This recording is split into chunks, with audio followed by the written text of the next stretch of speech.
নমস্কার বন্ধুরা, তোমাদের সকলকে স্বাগত জানাই রয়্যাল এভরিথিং চ্যানেলে। তো বন্ধুরা, আজকে ভিডিওটা একটা খুশির খবর নিয়ে। তোমরা সেটা থাম্বনেল দেখেই বুঝতে পেরে গেছো হয়তো। তো তোমরা সকলেই জানো যে কিছুদিন আগে ভারত ও চীনের মধ্যে ইনডাইরেক্টলি লড়াই হয়েছে শ্রীলঙ্কার হাম্বানটোটা পোর্টে চীনের শিপ দাঁড়াবে কিনা। তবে শেষে ভারতেরই জয় হয়। আর মাঝে মধ্যেই ভারত চীনের অনেক অ্যাপ ব্যান করেছে, যার ফলে চীনের প্রচুর লস হয়েছে। তো এবার খবর শোনা যাচ্ছে যে ভারত চীনকে ইতিহাসের সবথেকে বড় ইকোনমিক ব্যান লাগাতে চলেছে, চীনের স্মার্টফোন ব্যান করে। তো বন্ধুরা, এই স্মার্টফোন ব্যানের ব্যাপারে বলি তো, সব রেঞ্জের স্মার্টফোন ব্যান নয় কিন্তু।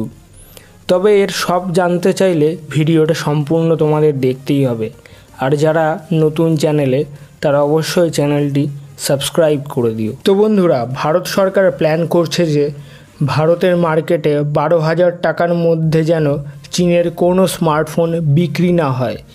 বিশ্বাস না হলে তোমরা আর্টিকেলগুলো দেখতেই পারো। বন্ধুরা, ভারত বিশ্বের দ্বিতীয় বৃহত্তম মার্কেট মোবাইলের। আর এই মার্কেটে চীনের কোম্পানি এমনভাবে চেপে বসেছে যে ভারতের স্মার্টফোন কোম্পানির মার্কেট একদম ডাউন হয়ে গেছে। তারা চাইলেও স্মার্টফোন তেমন পরিমাণে বিক্রি করতে পারে না এবং লসে রান করে। আর এর বড় কারণ হলো চাইনিজ স্মার্টফোন কোম্পানিগুলো যেভাবে একদম কম দামে ভালো ফিচার্স দেয়, ফলে ভারতীয় কোম্পানিগুলো চাইনিজ কোম্পানির সাথে কম্পিট করতে পারে না। তাই সরকার চেষ্টা করছে আঙুল বেঁকিয়ে ঘি বার করার, যেহেতু সোজা আঙুলে ঘি বেরোচ্ছে না। তাই জন্য ভারত সরকার প্ল্যান করেছে একটা দামের সেগমেন্ট, যেটা সবথেকে হিউজ মার্কেট, 12,000 টাকার রেঞ্জের মধ্যে চাইনিজ স্মার্টফোন ব্যান করতে হবে, যাতে ভারতীয় কোম্পানিগুলো যেমন লাভা, মাইক্রোম্যাক্স, আরও ভেরিয়াস কোম্পানি যেগুলো আছে, এই 12,000 টাকার রেঞ্জে নির্দ্বিধায় স্মার্টফোন বিক্রি করতে পারে। এতে সরকারেরও লাভ হবে বেশি, ট্যাক্স বেশি কালেক্ট করতে পারবে। তাছাড়া ভারতীয় ইকোনমিতে রেভিনিউ বেশি পরিমাণে জেনারেট হবে। আর তাছাড়া ভারতে 5 জনের মধ্যে 3 জন 12,000 টাকার রেঞ্জের মধ্যে ফোন ব্যবহার করে, যেটা এখন চাইনিজ কোম্পানির হাতে রয়েছে।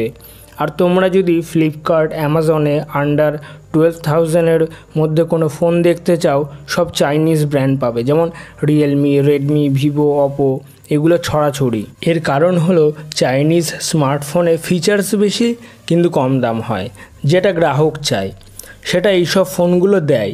আর ভারতীয় কোম্পানিগুলো তা পারে না, কারণ তাদেরকে অনেক পার্টস বিদেশ থেকে ইম্পোর্ট করতে হয়। তাই তারা চাইনিজ কোম্পানির সাথে কম্পিট করে উঠতে পারে না।